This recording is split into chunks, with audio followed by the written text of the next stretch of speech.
I'm going to start by asking for your forgiveness because I think one of the ways that Delano High School has failed some of you is that we have not yet up to this point had a very systematic way of preparing you for life after high school.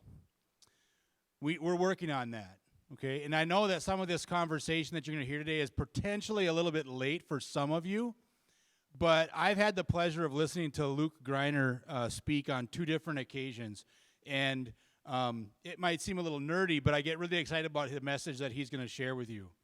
Because I know that all of you are at a stage in your life where you're starting to think about what's after high school, what's to come. You are on the doorsteps of your future. And we need to do a better job as a school of equipping you with resources and tools and knowledge about what is available after high school. And so I apologize that we haven't really facilitated this conversation sooner, but I'm super excited to have Luke with us today. I asked him for permission to introduce him as the coolest nerd I've heard talk on a couple of occasions because he's going to talk a lot about data. He gets pretty passionate about this. I've seen that in his speaking. But this is extremely valuable information. You guys have spent years in classes learning about social studies and chemistry and those sorts of things. But this, I'm hoping that you take away is real, applicable, tangible things for what's to come. So please give a warm welcome to Luke Greiner.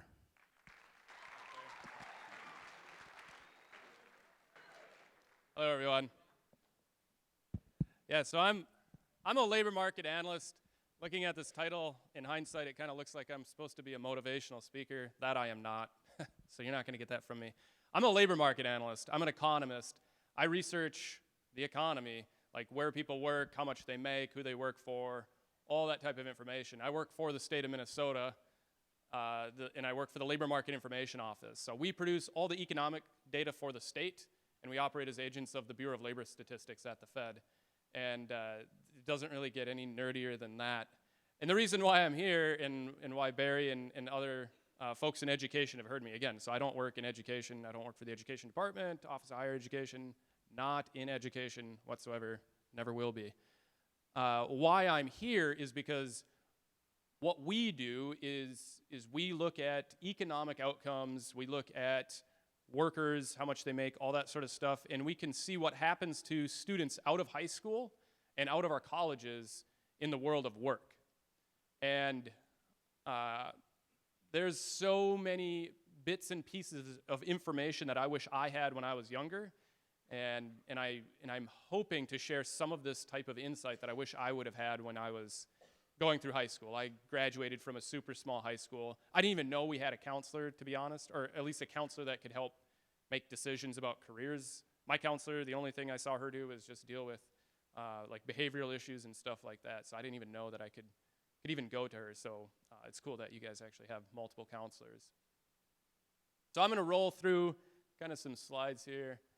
And this stuff is super exciting to me, largely because like you're at this point in your life where you probably have ideas and visions, expectations of what you want your life to be, right? You probably have thought about things you want to have, houses you want, where you want it, right? And you have this idea of what your life's going to be, and a job is how you make that happen. Right? So up to this point, there's tons of people that can hold your hand, help you out with homework, tutoring, you name it. But what you do after high school, that's all on you, and that is pretty cool, in my opinion. Like, you are fully responsible for that. If you want a particular type of lifestyle, you're going to have to figure out a way to actually make it happen. And you can ask people like me, teachers, counselors, parents. We're all going to try to help, right? But at the end of the day, you're going to be the one doing it. And it's all on you. And what I think a lot of people get caught up in is flashy things. Everybody likes money, yeah? Okay. I'm glad we're on the same page, because money, good? Yeah? I would say one of the biggest things that I could give you as far as advice or considerations when you're exploring careers is to consider, like, why some jobs pay more than others. So a lot of times what people will do, and it's not just students, it's adults and everybody, is we look at how much a job pays, how much a particular occupation will pay, and then we think, that's the job that I want because it pays the most amount of money, right? Kind of makes sense in a way. Your future self would thank you to ask another question, which would be, why does that job pay more? Right? So every occupation has different types of wages. You guys have any idea why certain occupations pay more or less than others? Any idea? Throw them out. School? Yeah, so maybe you have to go to more school. Stress, I heard? Certainly. What else? Demand? Yeah, if you want to go become like an influencer, most of those aren't really making much money. A few do, but everybody wants to do it, so there's not a whole lot of demand there. What else? What's that? Yeah, amount, right? You might have to work a whole bunch. You guys got this kind of figured out, right? There's a ton. So we just heard a couple of examples, but the reasons why certain occupations pay you more is vast. It could be a job, if an employer is trying to do something and they need somebody to do a task that nobody wants to do, guess what they have to do? They have to pay more in order to attract somebody to do it. And they will increase their wages until somebody steps up to the plate and says, you know what, that's a lot of money, I'll do it. So it could be because they have to fill a job in a location that many people don't want to work. It could be physically demanding. It could be dangerous. It could take high levels of stress, lots amount of education, huge amount of intellectual power. It could require long hours. All that type of information is incredibly important. So when you're thinking about your career, the answers to those questions are usually why people my age, older, like for the rest of their lives, figure out that they're unhappy because they never actually leveled with those questions. They said, I'm going to make good money, this is what I'm going to do, and everything's going to be hunky-dory. But typically when you ask people, like ask adults, like, you know, what makes you happy, it's the answers to those things. Do I get to spend a lot of time with my friends and family? Do I get to take vacations? Because typically the way the world works is the more money you make, the more responsibility you have. And responsibility is kind of intertwined with, say, stress. And having lots of money is good, but only if you have time to actually spend it. And having lots of time off is awesome, but only if you have money to do something with that time off. And you're going to be really walking the line between that your whole life, right? Every career decision you'll ever make is going to be basically a trade-off between some sort of benefit and your wage. So, the other part of this is you're also kind of at the opportune time to make these decisions. You know, even though you might be seniors and you think, well, my ship has sailed and I'm pointed in that direction, there's nothing I can do now. I promise you, there is no better time to make changes to your career plans or educational goals than right now. Because your time, and I'm not trying to be offensive here, just isn't worth a whole lot. And because your time isn't worth a whole lot, leverage that. It puts you in a very unique and special situation where you can change your mind on what you want to do without it costing you much.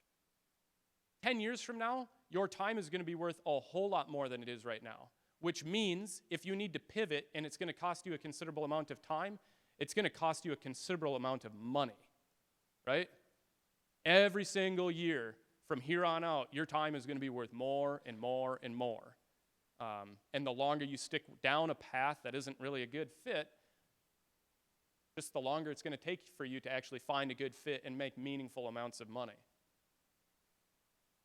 Because you don't have actually a whole lot of options. One day I was kind of sitting down and I was like, you know, what options do high school students really have realistically? What's next after high school? There's not a heck of a lot. This is what I could come up with. I've shown this slide to quite a few people and nobody's said, oh, you forgot one. But basically, you're going to graduate high school. It's the single best thing you could ever possibly do. Because I also research like poverty statistics and all sorts of economic data. You know, people with a high school diploma it's the best bang for the buck in terms of education. It's really the one that makes the best value. But after you graduate high school, then you have a few decisions. Like you can go to college, right? Defer making meaningful income. And I say college, I talk about it interchangeably between a technical college and university. It's college, right? You're going to gain skills in order to get a job, or you can enter the labor market right away. You can get an apprenticeship, join the military, get a job. But at the end, like you can see, right, it's all about getting a job, yeah? I mean, that's the goal, unless you're just, born into tons of money and you never need to get a job or something cool like that. But people like me, gonna have to get a job. And what that means is it's really important that you actually figure out what type of job you want, right? And when you graduate high school, you're gonna have a graduation. I'm sure a lot of you went to graduation this spring. How many of you heard this question? Where are you going? You hear parents ask that. Maybe you even ask high school graduates that question. Like you show up at their party, shake hands, eat punch or eat cake, drink punch, and everybody's asking this, where are you going? Has anyone heard that? To me, I have a problem with it because I think it's a dumb question, to be honest with you. Because it implies that you have to, first of all, go somewhere, which isn't necessarily true. And what if your plan is to stay in Delano or the surrounding community and you say, I'm not going anywhere? Like, that kind of sounds like, it makes you kind of feel like a loser, doesn't it? And that's not right. What people should be asking is, what are you going to be? Which is far more important than where you're going. Because you don't need to go anywhere to be successful. To be successful, you need to know what it is you actually want to do. And if you know what you want to do, then you know exactly where you need to go, if anywhere at all. Right? And a lot of people, when they ask this question, it's really pointed at higher education. It's implying that you need to go to college, and the more prestigious the college, the more successful you are, or at least you appear, which is also just a big facade. Because college is really, really important for some jobs, but it's not really important for a lot of other jobs, right? There are tons of really good paying jobs that don't require any higher education at all. And whether or not college is a good decision for you really hinges on what you want to do. And that's why that question of where are you going, if you plan on going to college and you have no idea what for, is that a good decision? Is that informed? Is that even smart? Does it make sense? It just doesn't make sense to me. Again, if you're super wealthy, go for it. College is awesome. Go as long as you want. Never have to work, right? But if you are going to have to work, it's probably also important to know what the economic demands of our education system is. So this donut chart right here, not to get you hungry, but this is the distribution of education by the type of jobs that we actually have. So in the orange, that's 62.4%. That means that about 62% of all jobs in the state of Minnesota do not require any education beyond a high school diploma, right? In the yellow and gray, it's about another 11% of jobs that require an education that you'd get out of a technical school, right? Like Ridgewater or St. Cloud Tech or Anoka Ramsey, something like that. The blue and the green, that would be jobs that require education you'd get from a university, like the University of Minnesota, SC, SU, something like that. But we have a really diverse economy, and if you're under the presumption that I need to go to college to get a job, that's just not true. Does anybody in here have a job? Yeah. Did you go to college? No. Does anybody in here want to stay in that job the rest of their life? Does anybody stand up? Not really? Yeah.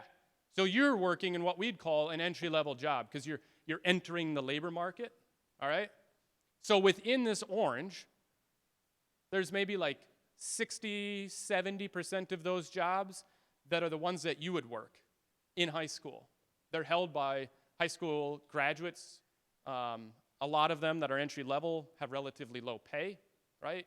They might be part-time in nature. But then there's another 30 to 40% that pay really, really well. Many of them much higher than jobs that require higher education, like a college degree. That's all fits within this. But you don't just walk out of high school and get those really good paying jobs without going to college. It takes skills that you build on the job. And you kind of build your, skill portfolio, and you use one job to get the next best job to get the next best job, and that doesn't matter if you go to college or not. That's just the way the world works. You parlay every job you have to get the next better job, and you just keep climbing the ladder until you end up exactly where you want to be. And then there's also, I would say, maybe a mixed communication coming from almost everybody for years and years and years that college is not necessarily an investment. There's a perception among some people that college is just kind of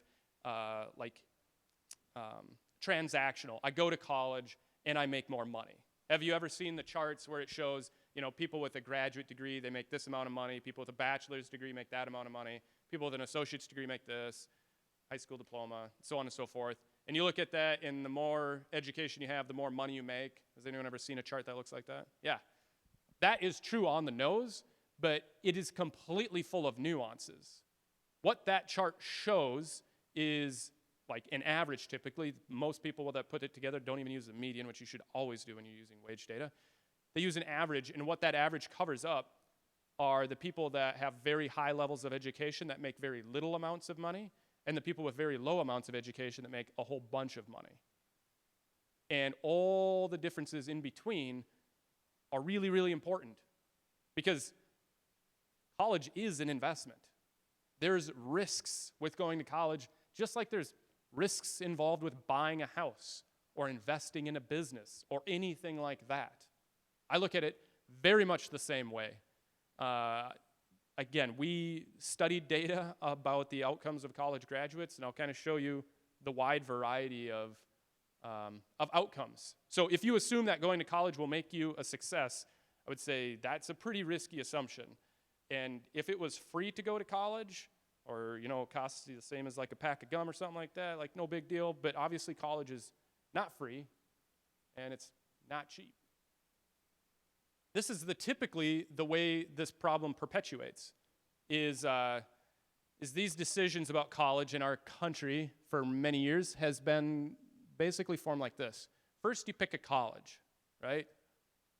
You might have college recruiters come, you got pennants up, you're like, hey, this looks cool, I want to go to this college. And then you pick a college, you maybe do a college visit, they got super cool sports facilities, complexes, things like that. People seem like they're having a good time. All right, I'm going to go there. And then you'll try to figure out what it is that you can actually major in at this college, because a lot of colleges offer different types of programs. And then after your whole experience, then you try to figure out what type of career you can get. And this, to me, is completely backwards. Like, this decision-making process is completely broke. Or at least it leads you to have a pretty good chance of not ending up where you wanted to be. First, you should know what career pathway you actually want. It's not realistic for you to know exactly what specific job you want, but if you know you're interested in healthcare, all right, you have a pretty good direction to go, or manufacturing and STEM and stuff like that. Then you can figure out, do I need a major? Do I need a college degree to get this type of occupation that I want? And then from that, you can figure out what I need to do to get there.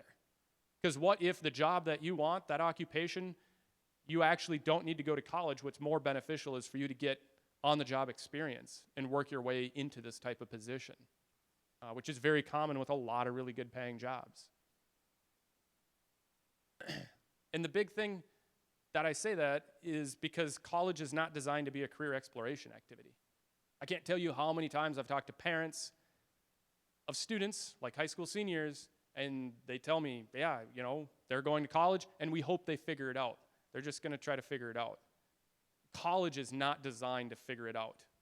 It maybe was 30, 40 years ago, but it is not. I promise you that. So if you're planning on going to college to figure it out, again, I hope you're rich, because it's not cheap. And back in the day, like when my parents could go to college, it did work like that. You could go to, say, university and spend your first 2 years figuring it out, have a good time, party maybe a little bit, and kind of explore, right? And then spend your junior and senior year actually getting in your department, crushing the classes, and graduating on time in 4 years with the program diploma that you want. And now it's not that way at all. And unfortunately, it makes it harder for you, because for you to have any chance of graduating on time, say from university, You need to have your prerequisites done in high school, right? Like, you should be in the process of that already if you're planning to go to university. And that means you need to have these sequences of classes done ahead of time that align with the program that you want to do to have any chance of graduating on time, right? A 4-year degree in 4 years is like on-time benchmark, even though very few people actually do that. And if you don't, it just takes you longer. We all know time is money, right? And the longer it takes you to go through college, the more costly it is. And an outcome of that is the more costly it is, the less likely you are to ever complete that degree at all, which is not a good outcome for anybody. Colleges aren't designed to take you when you have no idea what you're doing and then give you an exploration of the economy and let you decide what you want to do. That's not the way college works. They're designed to take somebody in that knows what they want to do, and then they give them the proper instruction to get there, right? So some things you can do is explore as many careers as possible, right? Because I don't want to just say, oh, this is a doom and gloom scenario. Like, again, because your time isn't worth very much right now, you're in the perfect situation to actually make those changes. Because, and this happens quite frequently, somebody will go to college, and then let's say the first 2 years they're really gung-ho on this career. Maybe they really want to be a registered nurse, for instance. And then say something happens in year 3 or between the two, and they realize they don't like people or blood or hospitals or whatever. And they change their mind. People change their mind all the time. We're free to do it. It's awesome. However, if you change and say, you know what, I really want to get into business or sales or something like that, well, all of a sudden now you're probably going to have to take different types of classes. You might need to change colleges, all sorts of things that can extend your experience, cost you more money, and that's not necessarily a good outcome for anybody.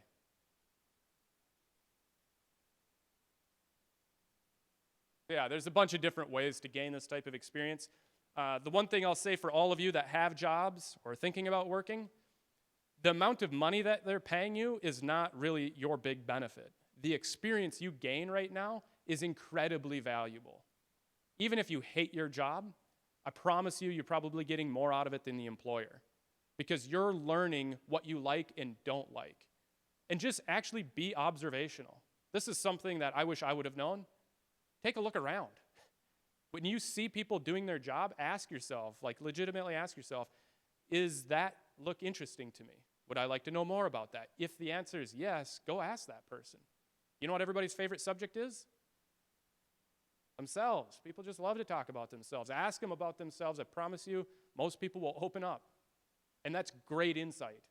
You can ask them questions, like meaningful questions. Don't just ask them how much money they make. Ask them what's the best part of their job. Ask them why they got into it. Ask them if they would do this career if they had to start back over. Or if they did, what's the best way to get into it? Should I go to college? Should I get a particular other type of job? If I need to go to college, is there a particular college that's the best one to go to? That's good information to have. So, bottom line, first try to figure out what you want to do with your life, and then figure out if you need to go to college. You shouldn't be figuring out what college you want to go to and then figuring out what it is you're going to do with that. And I've listened to panels of college graduates, or soon-to-be college graduates, that are like on the cusp of graduating college.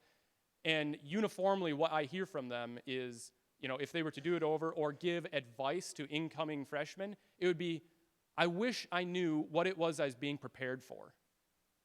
This to me is insane. Again, because you're spending a lot of time and money potentially to go to college. And if you don't know what it is that you're getting out of it, I don't understand that decision-making process. It just doesn't make sense. And like I showed you, most of our jobs don't require college, and going to college does not guarantee success. So I'm going to show you kind of the range of outcomes of college graduates. So bear with me. I know this is where I get really nerdy, but this stuff makes me happy. So on the y-axis here, that is the annual median wage of college graduates from Minnesota schools 7 years after they complete college. So that'd be like me, go to college, 7 years after I complete college, how much money am I making typically at the median, right? Along the x-axis, this is the number of graduates, like the popularity of the program, if you will. Every single colored dot here represents a different major. So for instance, this one right here I called out, that's for psychology. It's a wildly popular degree, no idea why. This is for an undergrad degree, which you cannot be a psychologist with an undergrad degree. You have to go and get your graduate degree, right? So more time, more money. But very few people that get their undergrad in psychology actually ever go on to get their graduate degree, but it's neither here nor there, right? What you can see is some of these programs produce graduates that make lots and lots of money. So this is certificate. That's typically like 12 months or less. Associate degree, that's like a 2-year degree. Bachelor's, 4-year degree, graduate degree beyond. And you can see some of these are on the low end, some are on the high end, but then you have all this variation in between. And the way I kind of frame it is, does anybody have a best friend in here? Raise your hand if you have a best friend. Are they sitting next to you? What kind of best friend is not sitting next to their best friend? All right. Let me pretend that there's 2 best friends in here. I can't see anything because I'm like deer in the headlights up here. Let's say there's 2 best friends. You're sitting next to each other, and you both plan on going to college, right? So you're both going to university, and one of you majors in, well, let's say, I don't know, dance or theater or psychology or gender studies, whatever, you name it. The other person's going to major in, say, I don't know, industrial engineering, chemical engineering, all right? So because you're best friends, you're going to the same school, your input cost is about the same. It's going to cost you the same whether or not you go to school for dance or chemical engineering, all right? And you're going to eat the same type of food, drive the same crummy car, go to the same crappy parties. You're going to spend about the same amount of money because you're best friends. You do everything together, right? And you're going to borrow the same amount of money because they're borrowing it, I'm borrowing it, we're all borrowing it, right? All right, your experience, probably going to have a great time. It's going to be similar maybe. But at the end of your college experience, you're both going to graduate on time because you're super brilliant. At the end of it, and life begins, right, the real world, which I'm still waiting for. You get into the real world, you start making money. Your life trajectories are completely different. So different that you might not even become best friends after a while or stay best friends because one of you is going to have disposable income. You're going to be making more money than maybe you can spend. You're going to have a really easy time paying back your student loans and paying for your own cost to live, say if you majored in, say, industrial engineering or something like that. Meanwhile, the other person that maybe majored in, I don't know, theater, and not to pick on theater, they just have really low outcomes when it comes to college graduates. That person is going to struggle to make ends meet, right? That's just the way it is. And I'm not saying this to dissuade you or persuade you from majoring in dance or theater or psychology or whatever, but your input cost matters a whole lot. And if you have the assumption that it doesn't matter what I go to college for, I'm going to make the same amount of money as my best friend and everybody that went before me and stuff like that, that's just not true. That's why your major matters so much.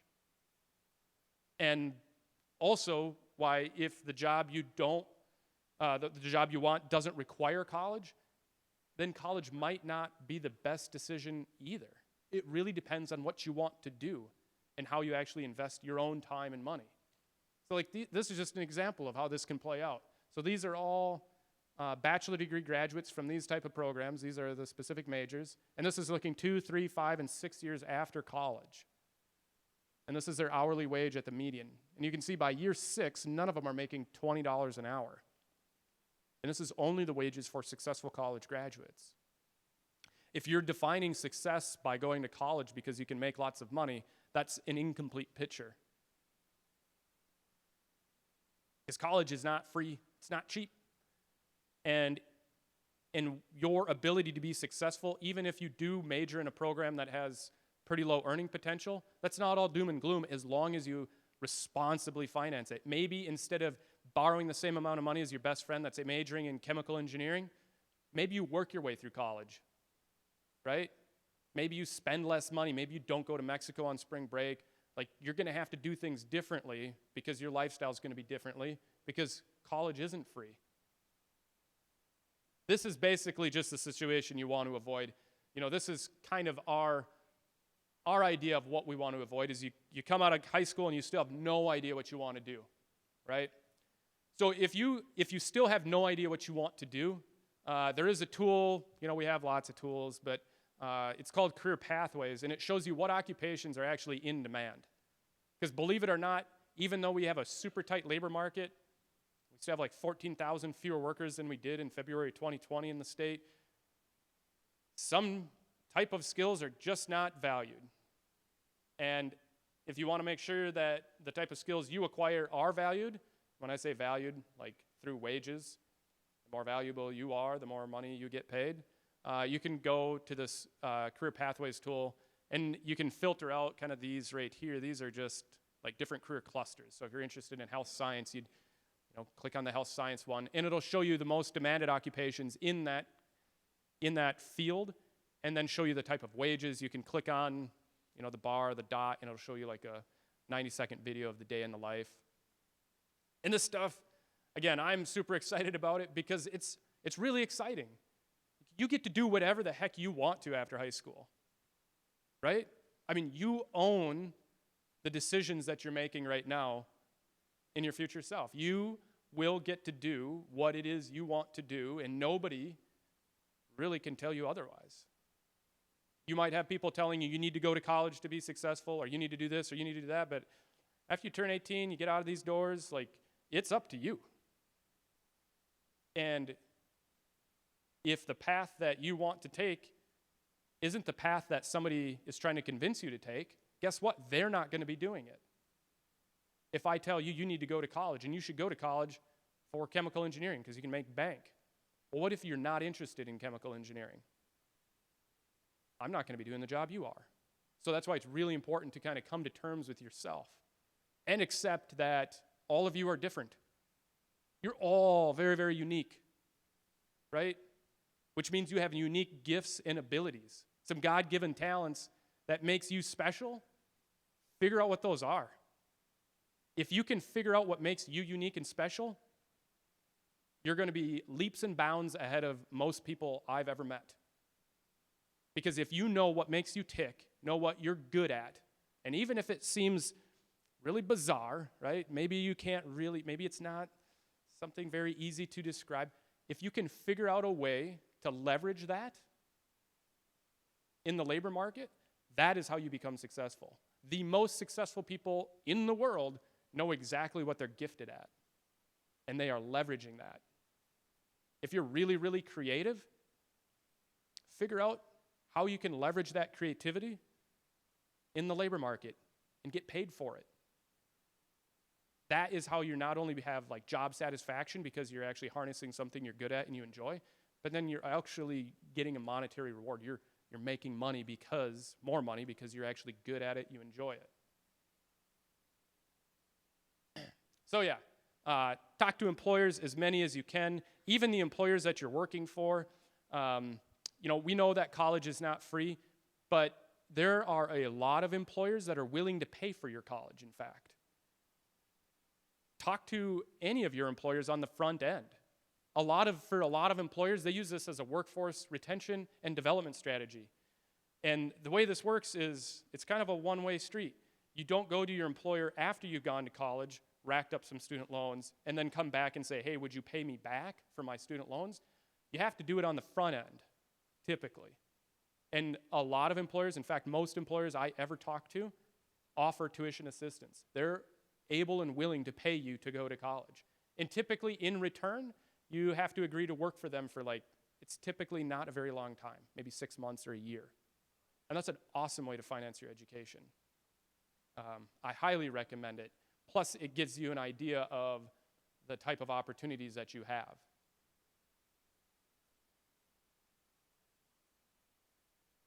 These, by the way, are the most demanded skills when we scrape job openings. These are the most demanded job skills.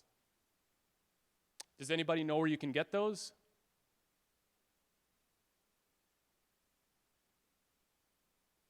Yeah, in high school. They're not necessarily, they might be honed in college, but this is definitely something you can get in high school. And I'll just tell you a real quick story about myself. I needed to be spoon-fed a lot of this information, and nobody just did it, so I never figured it out. And I did a lot of this the wrong way.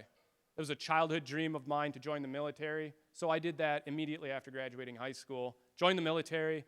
I got out of the military in 2009, which you might not remember, but that was like the depths of the Great Recession. It was probably the worst time to be looking for a job since the Great Depression in the 1930s. That's when I started hunting for a job. Completely different labor market than what you have now. And I couldn't find a job, so I started going to college. And I went to college, and I went to college, and it took me 7 years to eke out a bachelor's degree. Right? Granted, I was going part-time because I was working all the time.